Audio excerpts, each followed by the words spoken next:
Once again, the ageless wonder Khalil Mack was one of the biggest parts of the Chargers defense, but after hearing his latest comments, it seems like retirement is very much on his mind.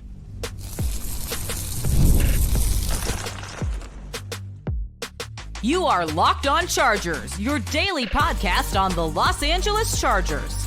Part of the Locked On Podcast Network, your team every day.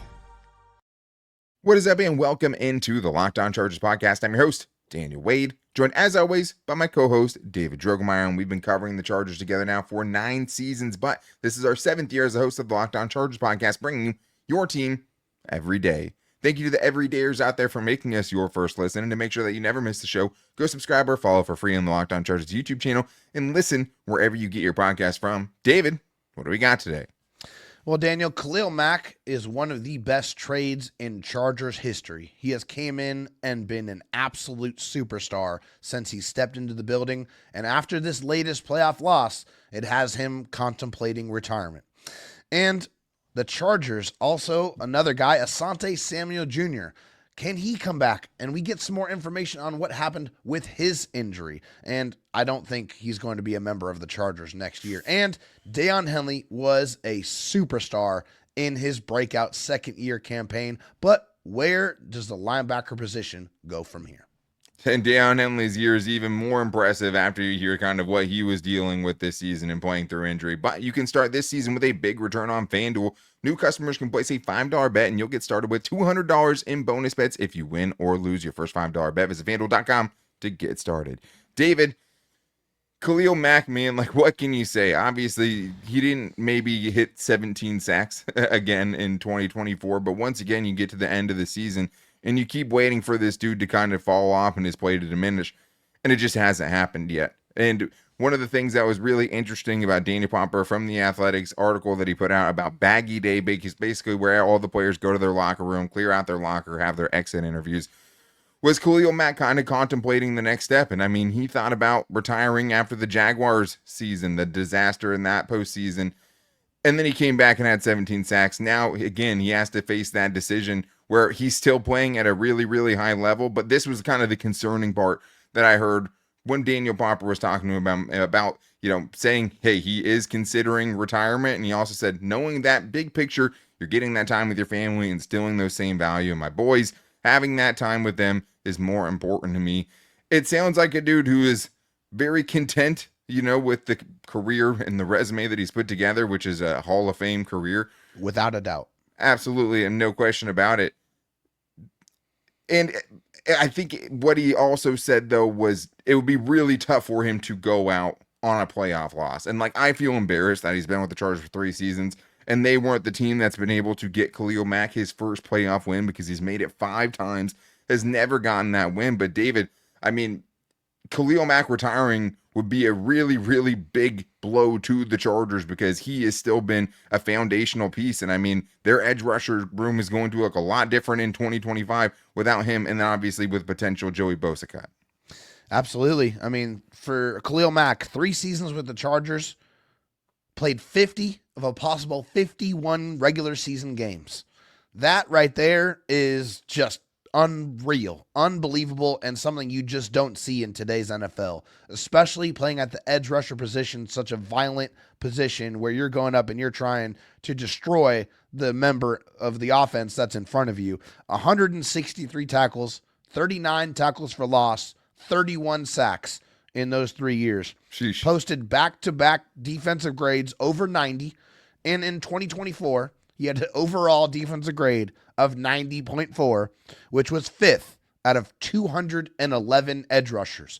So even at 33 years old, Khalil Mack is still a very impactful player against the run and as a pass rusher. He wasn't asked to do as much this year, but he is still a really, really good player. And if he leaves in free agency or if he retires, that's going to leave a gigantic hole, and also something that has to jump straight up to the top of the priority list to replace.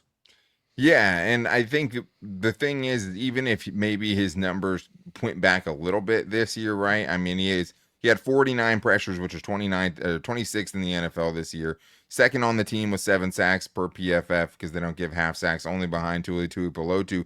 And he still had the highest pass rush win rate on the team, and also had, a top 20 pass rush win rate season out of anyone with at least 200 pass rushing snaps. So he still has it. He is still the top player on your team potentially defensively. It's between him or Derwin James because he's the second best run defender still on the team behind Derwin James, and he's still obviously the Chargers' best pass rusher, even if the sack numbers aren't there, at least as far as getting pressure and how often he's getting there.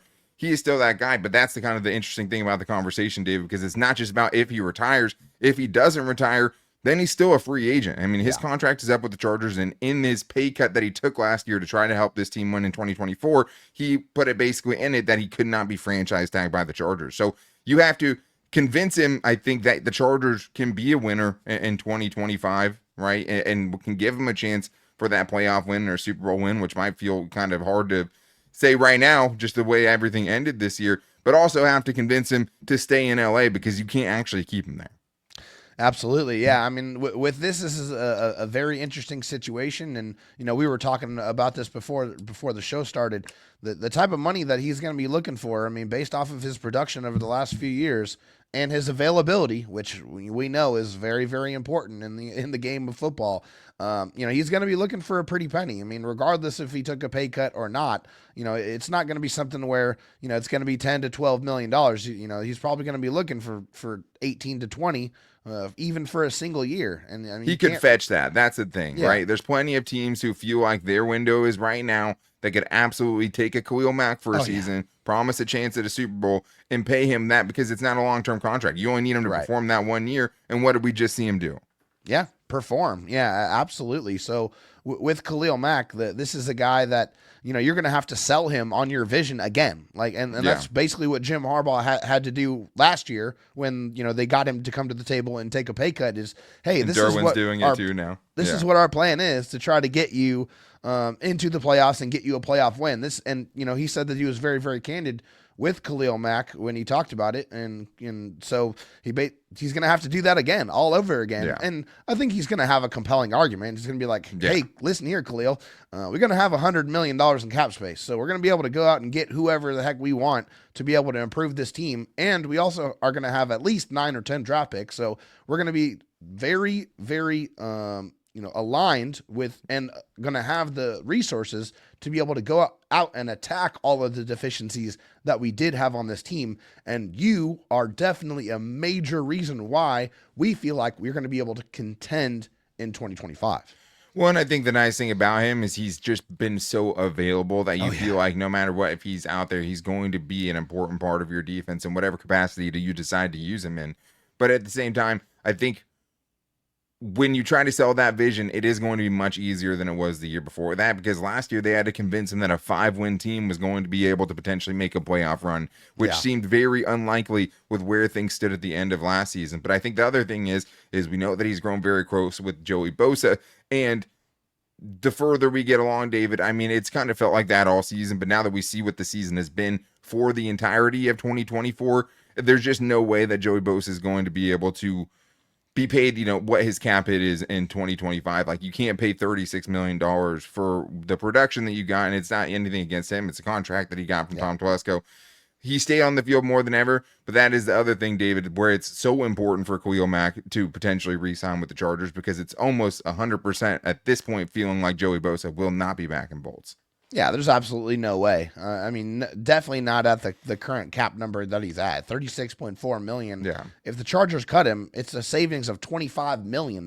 So it's just a decision that's way too easy to make. I mean, just like last year where you knew there were 4 contracts that they were going to have to do something about. This is a contract that they're going to do something about, and the answer is very obvious and very simple. Joey Bosa will not be a member of the Chargers in 2025. Yeah, and it should never be overlooked him taking a pay cut to even come back in 2024 and him kind of toughing out the season that he did to be out there more than he had been since 2021. But yeah, he chose not to speak to the media during the Baggy Day. Has a chance for a fresh start, chance to potentially play with his brother. And I'll be rooting for him because he was a great player and kind of like Jason Verrett with lesser serious injuries, but where you saw the potential, it's hard to say it was a bad pick but it just never fully kind of panned out the way that you wanted it to, with him just being consistently one of the best edge rushers in the NFL and out there enough to make it count. But we'd have more to get into because we finally seem to have gotten the bottom of why Asante Samuel Jr. basically missed the entire season. So we have to talk about that and his chances of coming back to the Chargers after the emergence of 2 fifth-round rookies, and more in today's Locked On Chargers podcast. First, I need to tell you about FanDuel, because from big upsets to game-winning drives, the NFL playoffs are better with FanDuel, because right now, new customers can bet $5 and get $200 in bonus bets guaranteed. That's $200 in bonus bets, win or lose. The FanDuel app gives you everything you need for live bets, same-game parlays, and so much more. And it really hurts not to be able to root for the Chargers as these playoffs continue, but I definitely know who I'm going to be rooting against, and that is the Kansas City Chiefs. Salty, whatever, I don't care. So this weekend, you can get Joe Mixon as an anytime touchdown scorer at plus 135, or Nico Collins again in the end zone at plus 185. You could even parlay them together if you want. But the consensus is in. I mean, down go the Chiefs and the 3P. If it can't be the Chargers, I'll 100% root for the Texans to do it. If you guys want to get in on that game, just visit FanDuel.com to join today and get started with $200 in bonus bets. That's FanDuel.com. Make this playoff season unforgettable with FanDuel, an official sportsbook partner of the NFL. David, one of the great nuggets that came out in Daniel Popper's kind of baggy day, end of the season exit interview, press conference, or talking with Asante Samuel Jr. after really just a radio silence on this dude for most of the season. Yeah. It's one of the more perplexing kind of injuries that we've seen recently, just as far as the lack of knowledge about the severity of what happened, no reported surgeries or anything like that, and all you do is basically see him in street clothes on the sideline, and you're left to your kind of best devices to figure out why he's not out there, because Jim Harbaugh never said anything. Tell you nothing. Yeah, he wasn't, but it just felt weird. Something felt off about it, right? But now we have at least some clarity on what happened. So according to Daniel Popper, why Asante Samuel Jr. missed the games that he did was because he was missing time due to stinger symptoms, right? So basically, what Popper says is that Asante said week 1 is when it first happened. It kind of happened, where it hurt and he had stinger symptoms in his shoulder.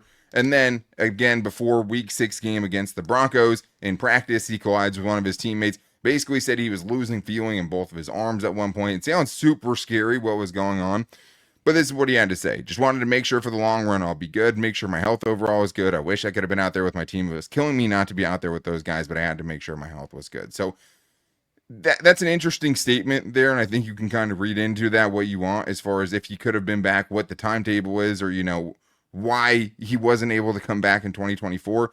But now at least we have some clarity, David, because it was just really weird that dude was just out and then was full participant all week in practice, has a collision, and then we never see him again in 2024. Yeah, that was definitely a very weird situation, and it's like, man, there's got to be more to this situation, more to this story that meets the eye. That we just don't know. And it is nice now, at least after the season, that we get, the clarity on this situation. And for those of you that are thinking, hey, what is a stinger and what are the symptoms? Daniel Popper was nice enough to provide that in his article as well. He said, according to the American Academy of Orthopedic Surgeons, stingers are injuries that occur when nerves in the neck and shoulder are stretched or compressed after an impact and can feel like an electric shock or lightning bolt down your arm. Yeah.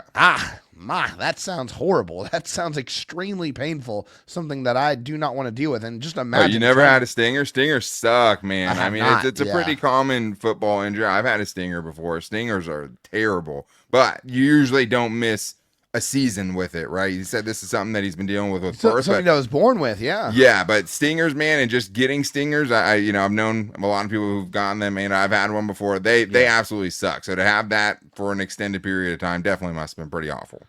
And for it to be something that's been habitual throughout your entire life, oh man, that is horrible. But never missed time with it. Right, he's had to deal with it, and he's been able to. But I guess that this one was particularly bad to where he was not able to. And for Asante, his career with the Chargers, unfortunately, it's going to be kind of defined by the missed tackles and by missing time with injuries. And so this right here, I think the writing on the wall is, kind of there with what's going to happen with Asante Samuel Jr. Yeah, he said he'd love to come back to LA. He said he loves the Chargers as an organization, all those things. Said all the right things, seemed genuine about it. It's interesting because you don't know really what his life was like this season with the coaching staff and all that, because he started in the games he was healthy for and then he just disappeared, right? So it wasn't as if he got benched or anything like that. You just have to kind of wonder if he still fits. And I mean, he did have the 2 concussions, which caused him to miss 5 games his rookie season, but he did play 17 games back-to-back in 2022 and 2023. So I wouldn't want to put like an injury moniker on him. This is the first time we've seen him miss any time for any sort of physical thing, which is why it was so interesting to hear that he's been dealing with it for so long, because it's like, well, you're playing every game, so I mean, he must have been able to manage it much better. But hard to say it's not a red flag, though, right? Where you see a dude go out with a second stinger in a month and a half, but still a stinger, and that dude misses the entire rest of the season. Did play back-to-back game seasons of 17 games, but I think with the thing about Asante Samuel Jr., he just never had the top-end ball production that we had hoped for to be one of those ball hawks. 2 picks in each season, 11-plus passes defense in each season. He was easily the Chargers' best cover man in 2023. The dude can cover. He can bring something to your team, and not only that, there's plenty of good corners that can't tackle. Like that's not something that's true. That we've seen it plenty of times every year when we watch cornerbacks coming out of college. We always have the same thing where it's just like nobody can tackle. But like there's still a lot of use to him, and there's going to be a lot of suitors for him. But I think the interesting thing was kind of the one playoff game, 2022 against the Jacksonville Jaguars. You kind of saw it all, right? Like you saw the highest highs and you saw the lowest lows of Asante in that game, getting beat on a double move late in that game. Out having the 4th and 1 play that they run directly at him and expose what his biggest weakness was. After getting 3 interceptions in the first half of that game, and he never had 3 interceptions. First half performance just never had 3 interceptions in any season, but had in that one first half. He had 3 interceptions. It's one of the more incredible things I've seen. Obviously, it should have had a better ending, but I think the hard thing that kind of pollutes this conversation a little bit more, David, or at least muddies the waters a little bit, is that the Chargers room looks a lot different than it did going into the season. Like we were looking like 2025 could be desperation mode for the Chargers because we knew Christian Fulton was on a 1-year deal. He was playing, very well early on in the year. And then you had Asante Samuel Jr., who was also headed for unrestricted free agency in 2025. And you're like, well, shoot. What are we going to do? You have 2 5th-round picks, Dean Leonard and Jasir Taylor. Who out of that group do you feel good about in 2025? That's how we felt going into the season, right? Yeah.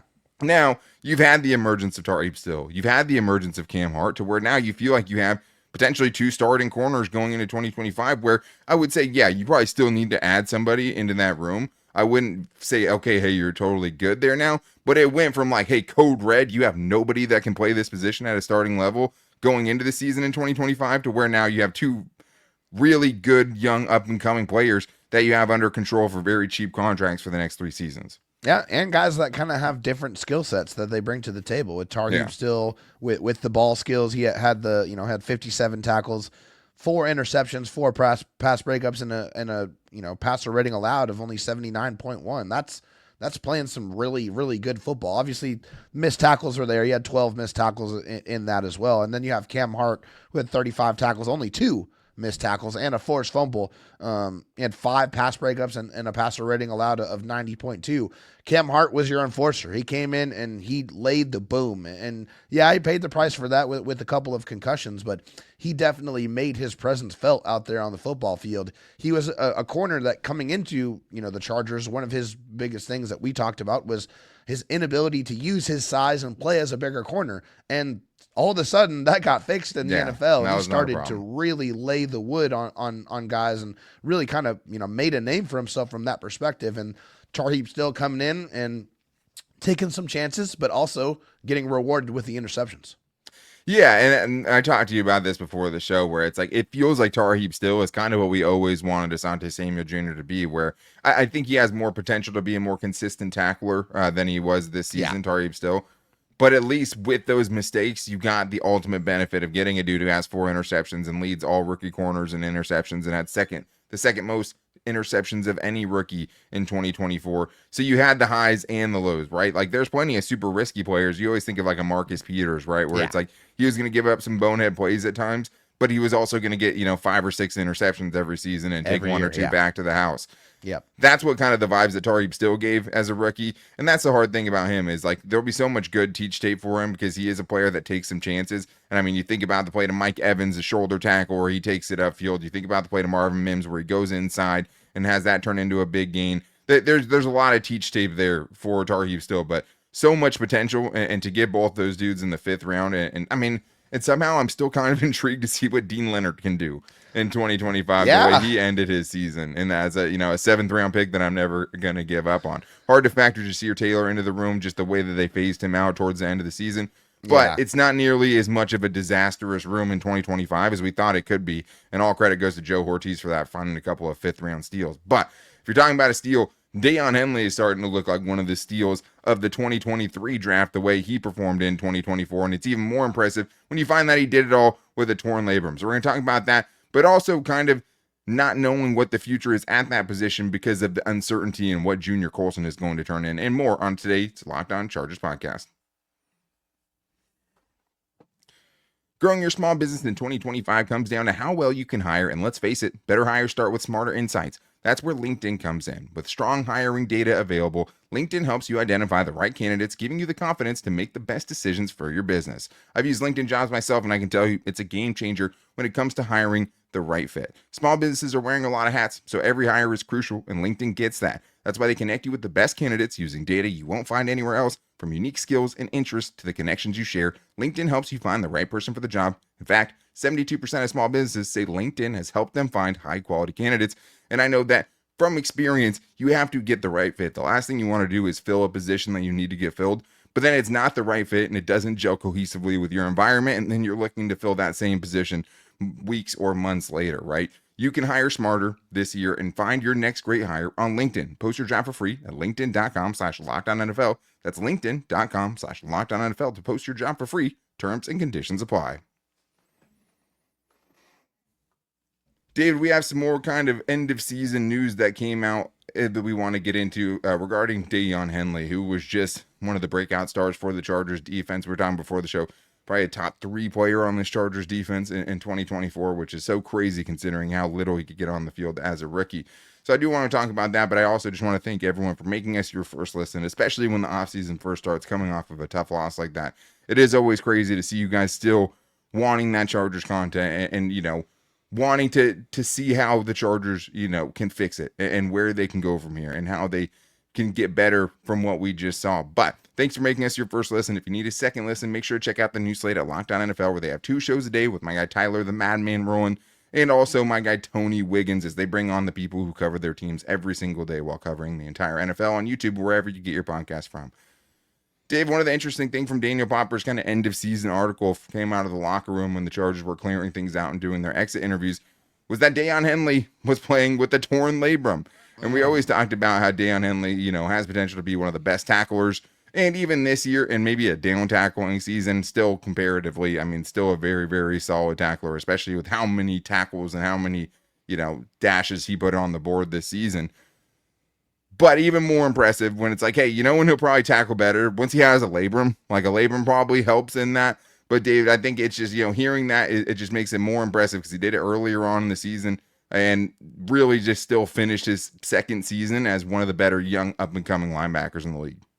See, I didn't have any experience with a stinger, but I do have experience with a torn labrum. I fell off a ladder from about 22 feet up, long time ago now, but I tore my labrum and my rotator cuff in my right shoulder. And I had to have surgery, and I had probably at least a 6 to probably more like 9-month recovery time before I really got my full range of motion back and I got my strength back. That took me a lot longer to get my strength back. Now, obviously, I'm not Deon Henley. I'm not a freak of nature, an incredible athlete, and I don't have access to the best medical teams on the face of the earth. So I guarantee you he is going to repair a lot quicker than I did. But that still makes what he did in 2024 that much more impressive. 998 snaps. This guy barely missed a snap with that major significant injury. And a torn labrum, you can't stretch your arms out. You can't raise them above your head. Like, it is extremely debilitating. 146 tackles. Yeah, he had 19 missed tackles, but considering he had almost 150, like that's still darn good. 1 sack, 13 pressures, and a 90 passer rating allowed, which for a linebacker, that is a very, very impressive mark. Yeah. Daiyan Henley was everywhere. He really showcased his ability and his skill set to be able to impact the game in a lot of different ways, especially what he and Derwin James were able to do, limiting tight ends all year long, was very, very impressive. And it just begs the question, Brandon Staley, what on earth were you thinking leaving this guy on the bench after what he just showed in 2024? How in the world is this a guy that you could look in the face and not say happy birthday to? That's what we all want to know. But yeah, man, I mean, we were both bullish on what Deon Henley could be, but like so much of it just had to do with, okay, we loved him coming out of the draft, and like in the little sample size we got, he looked really good in 2023. But to end up, leading the team with 47 defensive stops when the best player on your defense, Derwin James, had 15 less than that this year. And also, not only that, he ended up tied for 7th in All-Pro voting. The dude almost made an All-Pro team in his second season, which is basically a redshirt freshman season, right? Oh, yeah. He was 3 spots off being second team All-Pro. And honestly, there's some elder statesmen who are getting some kind of reputational votes ahead of him. He was great. And I think the funnest thing about Deon Henley is he's just so good at everything. Like, he's just such a well-rounded linebacker where he doesn't have a huge hole in his game. He's good in the run defense. He's one of the better coverage linebackers in the league already. And as we saw kind of later on in the season, there's ways to use him as a blitzer where he can be very effective too. So I think the future is so bright for Deon Henley. And like the most exciting thing is right now he's good at everything, which makes him one of the best linebackers in the NFL already, but has the potential to be great at everything and really kind of shoot into the stratosphere. And I think that's what's on the horizon potentially for Deon Henley. But that room, a so much improved room in 2024, a completely, unrecognizable room than the linebacker rooms we've seen in the past, could look a lot different in 2025, right? Denzel Perryman was great for this team in 2024, the exact kind of addition they needed to go with this young group, and he was awesome when he was out there. But aging veteran, you don't know is going to be back in 2025, and honestly, I mean, with the way he played, it's hard to argue that he should be at his age, right? I mean, he brings a certain factor. He's always going to help in certain situations, but still also missed 25% of his tackles in run defense, missed over 20% of his tackles on the season.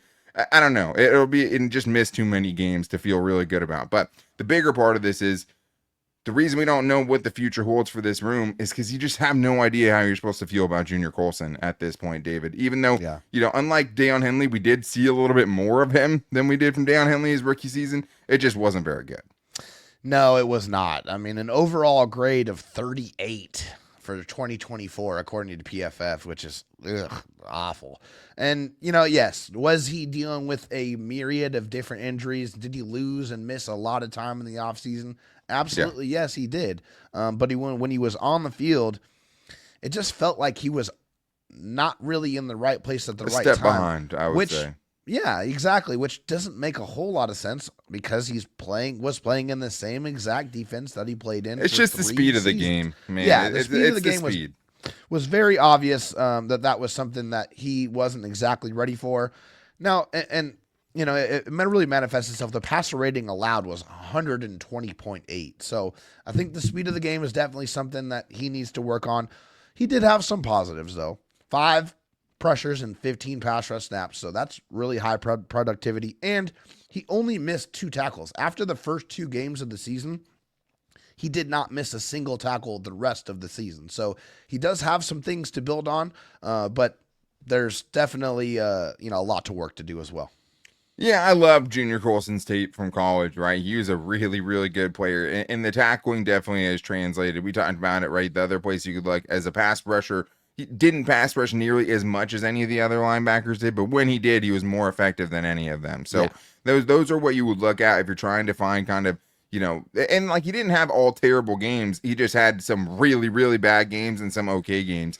And I think it's kind of funny because like with Deon Henley, he only played like 50 snaps his rookie season. And he had 10 tackles, I think. And so you're like, oh my God, look, what this guy can do. Basically one game. And it was almost like overexposure for Junior Colson, where we feel worse about it because we got to see more of it. He played 218 snaps, obviously lowest Pro Football Focus grade on the Chargers of anyone with over 200 snaps.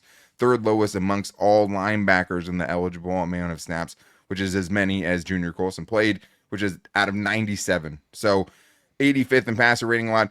It's always hard doing coverage, passer rating, and stuff with linebackers because like Troy Dye allowed 19 out of 19. If they throw it in the flats and you're there, that counts as a completion. Yeah. Denzel 19 of 20. So exactly. So it's always hard to look at those, but he didn't make any impact plays in coverage at all. Right. But yeah, was a good tackler. So you like that. It's just the speed of the game. I think the hard thing is like with a lot of linebackers, it doesn't happen right away. And we've talked about it before. We always talk about, right? It was the year 4 bump for linebackers. It was Kazir White in year 4 balling out. It was Drew Tranquil in year 4 balling out. Like, it doesn't always happen at the, the pace that you think it's going to. Progression isn't always linear. I've always talked about how linebacker is one of the hardest positions to translate. Like, plenty of first-round linebackers, like Roquan Smith was bad when he was young, right? Like a lot of these dudes were, and it's very hard to know, what they're going to turn into at this level. I still have faith that he can turn it around. I just don't know what the timeline is for that, right? Yeah. So going into 2025 with the starters being him and Deon Henley potentially, and they still wanted to play him. He got very valuable experience, a lot of good teach tape. But I think the biggest thing for him is just going to have a complete offseason with Navarro Bowman, right? He missed so much of OTAs. Navarro Bowman. We love Navarro Bowman, so much. And Navarro Bowman had such good things to say about him because he knows what he's capable of doing. Yeah. But having that entire offseason and OTAs in training camp, especially because this dude only played in one preseason game this year because he had missed so much time. He should have played in every single one of them. Once the season starts, you're not working on individual progressions. You're not. You have to worry about the game plan for that week. Right. The amount of improvements and things like that happen in season is kind of a trial by fire when you're figuring it out in games because they don't have time in practice to baby you and kind of hold your hand through stuff because they have to worry about the team coming up on Sunday winning and how they can specifically play for that team and the starters who are going to be playing in that game getting 90% of the attention. So I think it's way too soon to jump ship on him. Agreed. But it's also way too early to kind of feel great about what he's going to give you in 2025 when we're expecting this team to be much better and to be right where they left off as a playoff team looking to do more damage once they get there. But that's going to wrap things up for today's show. The good news is you're listening to the only daily Chargers podcast out there, so we're going to be back with you guys tomorrow with all the latest storylines, whatever news comes out. You guys can make sure you don't miss it by subscribing or following for free on the Locked On Chargers YouTube channel and listening wherever you get your podcast from, as well as finding the show every day on all of our social media. On Twitter, at Locked On LAC, on Instagram, at Locked On Chargers, and our Locked On Chargers Facebook page. You can hit us up at any of those places when we get on our Chargers mailbag. I'm not sure we'll do it tomorrow or if we'll do a fan mail Friday, but you guys can hit us up in any of those places. We're calling to the voicemail line at 323-524-7924. But you can also find the show every day on our personal Twitter accounts. For me at Dan Talk Sports and David at Dro Talk SD. But a lot of kind of big things coming up on the horizon for how the Chargers kind of handle, the internal free agents that they have. Starting to look at the draft and so much more. So make sure you guys are back with us for that. But until then, guys, take it easy and go Bolts.